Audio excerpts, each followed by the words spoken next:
What is going on, everyone? Marcel here, and today I'm back with another video and a fresh haircut. Leave in the comments if you like it or not. And this video is gonna be about camera settings, because a lot of you have requested my camera settings, but I'm gonna show you those at the end of this video, and also in a separate video where I will do an updated setting guide, like from my settings that I currently use, if something has changed or not, so you can see what I'm using after esports or anything changed. Or in case you haven't even seen the first one, then you can just watch this instead, or compare even if you want. But I will teach you today the basics of setting up your camera settings, not just mine, but your camera settings, because actually a lot of people underestimate how much it matters to adjust your camera settings to your likings. There's things of the cars are different because every single onboard looks different from each car. So yeah, you kind of want to work around that because you have a different angle, and so your driving will feel different and the car will feel quite different. Even if it's on equal performance, you will feel like it's really different, and you want to make sure that you can use the more or less same settings or the settings that you like for each car. You can actually just showing you in a second changes between global and just car specific, so you can have different camera settings for each car if you want to. But aside from that, your monitor size matters. The seating position, if you're sitting upright on a desk chair on your desk with your wheel, or like I do in a Playseat where I'm laying down, or like a GT Playseat where I'm sitting upright, and a bit different angle. Like all of these things matter a lot regarding your camera settings. That's at least from my experience, and I will tell you today how to change it in regard to, or what setting is doing what, so you can adjust it yourself and you get a basic idea of what you have to do. So let's get into it. So the default settings. Let's go to TV port for. This is not TV port, right? There we are. So this is TV port, and you can already see when I'm braking, the camera like moves forward. This is the camera movement, and you want to turn it off because it's really distracting. Also, if I accelerate, it goes a bit upwards. You can see that. It should like kind of give you an idea of how weight transfer works, but to be honest, it's just a distraction, makes you more, well, let's say inconsistent, in my opinion. You can see it also in this corner again. It moves forward. And a lot of you have this still turned off. Please, first thing you do on your camera settings, you go down on the camera movement and remove it to 0. You can even see in the background, right now we are kind of static, so it doesn't move much. But the tilt angle changed a bit upwards instead of forwards because we were still braking or slowing down. So now if we go back, we'll see an immediate difference. Watch out. 3, 2, 1, and it stays stable, right? And that's exactly what you want for consistency. Next thing we want to change is the camera shake, which is also really annoying. If we put it to the maximum, you will see right away that it's shaking more. Like everything is kind of shaky, and we don't want that, especially on curbs. It gets annoying, but you can still see there's some shakiness, and we don't want that. We also turn it off for consistency, and just because it's nicer. I've used that quite a lot in F1 2019 and 2018. At the end of 2019, I made the change. So please do it yourself.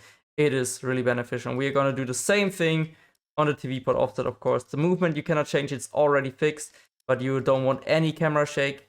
And yeah, so now first thing we are going to do is look at where I'm actually looking. Okay, so if we restart the lab, my eyes are literally looking forward onto the like traffic lights, or whatever you want to say. And you want to look at a racetrack, right? And I don't want to force myself to look down all the time. So I want to have kind of a natural view, so I don't have to put any kind of stuff on my neck and it hurts a bit or whatever after a while. So I want to look as straight as possible. And keep in mind, this is right now in upright position, so this is not going to work exactly the same. This is also for controller players right now, because I'm on controller, I'm sitting, but I'm on a rolling chair, so it changes all the time. Which is not perfect. You usually want a chair that always stays in the same position, so you can measure out. You don't, I never do that, but you can measure out like the distance from yourself to the monitor, because that makes a big difference in the end, and I will talk about that with field of view. But now we are first of all looking at how do we change it, and the best thing to do that is the angle. So I keep my eyes straight, and now I'm kind of looking just literally at the corner of the entry curb.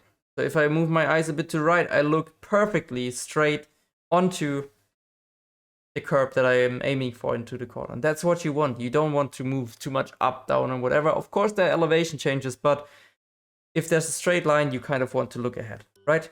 And that's what we are going to do.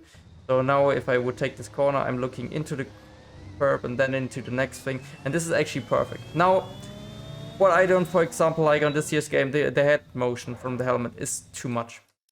And aside from that, there's too much field of view. So, first of all, the horizontal, of course, like lateral is changing left, right, whatever. And this is also what we're going to do on the TV pod offset. With the lateral, we are going to -12. So we are perfectly centered, and it looks like a TV pod camera. Look, the difference, bam, bam, we are perfectly centered. But you can already see there's a difference in field of view between, and the angle between the TV pod offset and the TV pod. And that's more like down to preference. But for example, you can see a bit more between the side pods and the barge boards and the tires. Whilst with the TV pod offset, you don't see anything like that, right? The tires are literally right there. You can change it, of course, with like moving, for example, a bit forward. Now you can see the same, more or less. The angle is still different. You can also see this little part of the, like these little wings at the front. And TV pod offset, which we don't see right now. But we can change it by changing it vertically. And that's also a thing that I recommend you. You want to sit as high up as possible. I know we are already in TV pod and people are saying, it's so arcadey. Don't listen to them, alright? Whatever is working fine is working fine. And with that, we also change the angle again a bit because we're looking too high up. So I'm changing it by more or less. You can even put it to -20. This is usually how I'm using it. But now we have a different thing. I'm gonna put this here back. We have the horizontal, of course. This already looks a bit more like this, right? The halo is still a bit different, but it's very similar, so you can use both. The next thing we're going to look at, we don't change the lateral at all, because that would be really stupid. Look what you can do here. I mean, for maybe broadcasting reasons, of course. And like I also wanted to tell you, and I think already mentioned at the beginning, each car is different, so what applies to this car doesn't apply to the other car. You have to adjust it to your liking, how you like the car to look, how you like the distances, because it's all different. The cars are not the same length, not the same angle, not the same. They are just not the same, right? So adjust it to whatever car you're going to use. You can also do it like car specific, or you can make it global, all depending on what you like. So now you can also see the next issue. If we would go back with the horizontal, you can see this yellow line, which is from the air intake.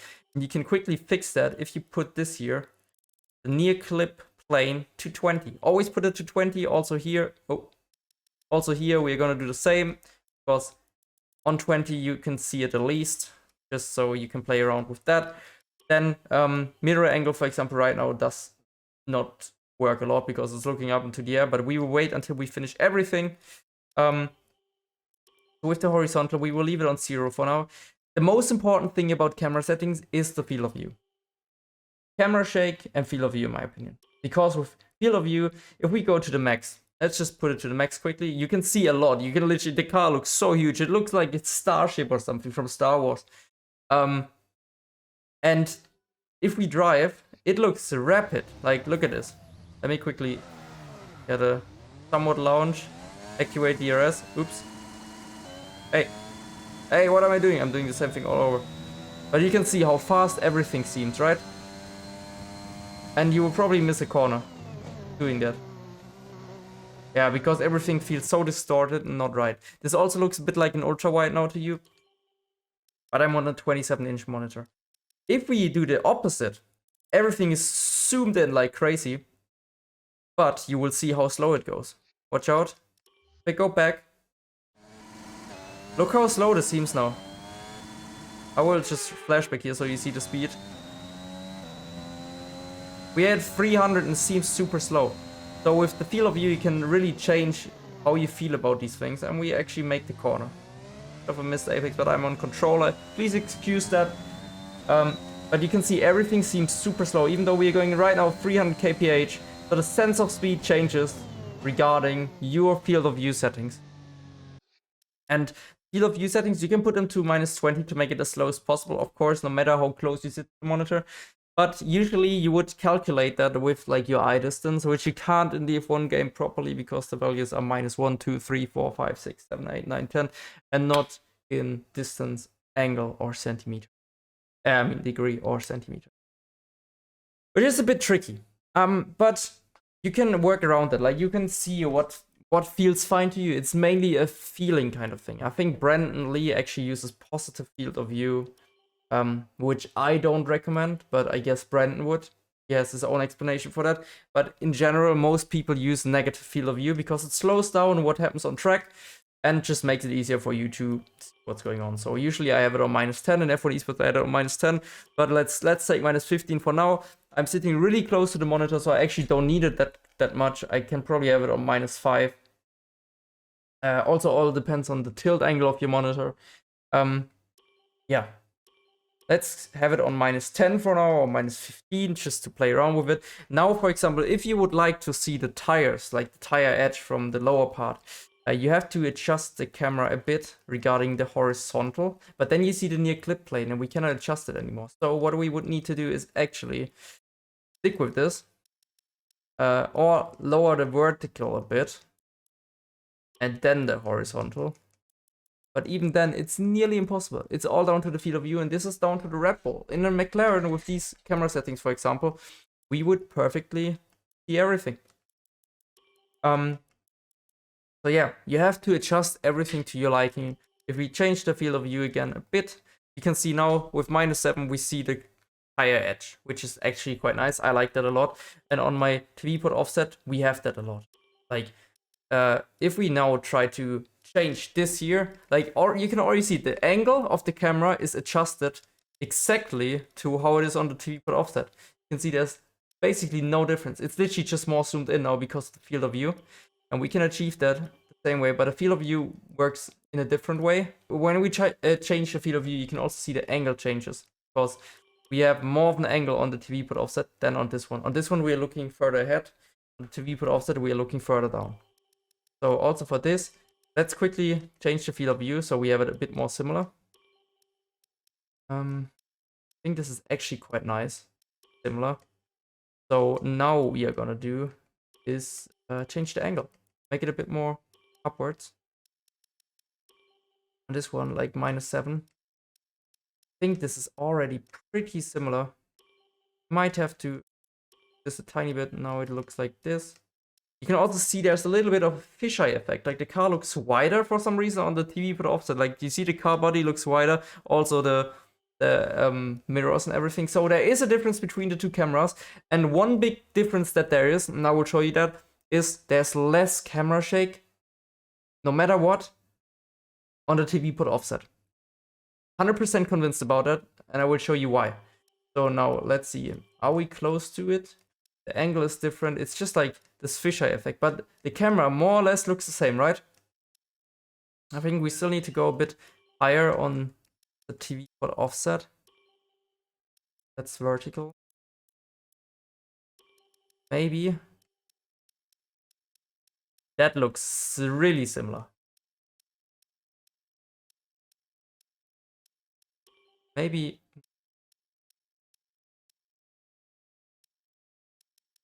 Have to this, and now basically on this one we see the helmet a tiny bit, which I don't like, but on this one, like, we literally perfectly see also the steering wheel, like the tire temps, which is a good thing. If you can, always have the tire temps there so you can check them without opening the MFD, but it's not necessary. You can of course also work with the MFD. But now look at this. We have more or less the same camera. Like, this is TV port. This is TV port offset. Oh, this was TV port offset. This is TV port. It literally looks more or less the same, right? So you can play around with that and change it to your liking. Main thing is adjust the field of view to your liking. And then the rest doesn't really matter that much. But have a look. When we lock up now into this... Oop. Alright, controller player right here, alright? I'm not that good on controller, you know that. I probably don't have the right settings on controller. But hey, now look at the lockup. You see that the camera is kind of still vibrating? Let's have a look at that when we do it with TV port offset. I'm quite sure it's not there. Let me quickly have a big look up. There's less of a shake. Come on, you cannot tell me different. There is definitely less of a shake. So if you can, and if you find the nice settings, TV port offset in the end should make it a bit more easier to have like less shake and make it even a bit more nicer to look at. Even on straights, I feel like it's the same thing if I'm on TV port compared to TV port offset. Let's quickly accelerate out of this corner. Is that now TV port? Yeah, there's still a bit more shakiness in my opinion than with TV port offset. I think to consider if you want to pick the one or the other. I don't have a look back button right now, which is annoying because the way you look back looks different. And of course it adjusts the mirror settings because we haven't done that yet. Why is it? Looks a bit weird. We're looking quite upward. Want to see kind of the edge of our rear tire like this. Now we go to TV port offset, do the same thing. That actually doesn't look too bad, but we actually go to the limit here. We cannot adjust it even with these settings. But there you go. I hope this stuff actually helps you out. Now I will show you my own camera settings. Like I said, you can try out my camera settings, but please consider trying yourself. Maybe use mine as a baseline and then adjust it. Because in the end, your monitor is probably different size. Maybe also has different hertz. I have 240, might have 60 hertz or something else. And I want you to have the perfect optimized experience for yourself. And this is something probably a lot of people didn't know, especially about the field of view. It makes a big difference of slowing things down. If you really want a slow game and have more control about what you're doing, put it to -20. It might look weird, but you will probably have a bit more of an idea what you're if not, then adjust it a tiny bit to -50, -10, something like that. Or maybe even a bit lower. And you will be fine. You will like it. And yeah, use these tips. Try it out yourself. Let me know how you get on with it, and I will show you my own camera settings. So, these are my camera settings. These are the ones that I use for the F1 esports onboards. It's a TV port offset actually. It also, like I already mentioned, changes the look back, how it looks, but that doesn't matter too much. So these are my TV port offset settings. You can try them out. And those are my normal TV port settings. Right now with -20 field of view. Usually I changed that, or I had it on -10 in F1 esports, and then the horizontal was I think on -20. But now it's like this. Yeah. You can go and check them out, try them out. If you like them, use them. If not, then maybe adjust them a tiny bit to whatever your monitor likes and what you like. I've given you all the tools, so go and try out a bit. There's no right or wrong, only what feels good for you. So don't immediately copy it, but you can maybe use it as a baseline and then tweak it around. Anyways, if you like this video, consider giving it a like, subscribe, check out the other videos. Also hit the bell so you don't miss out any videos that get further uploaded. And leave a comment down below how you liked it. If you have any further interest in what I should cover off on the F1 game, like tutorial wise or something else, let them know in the comments below, because I have a further idea of what you guys would like to see. Of course, the comments with the most liked will probably anyways get covered because I see them right away. But let's stop it right here. I hope you have a lovely day. Take care, everyone, and see you in the next video. Peace.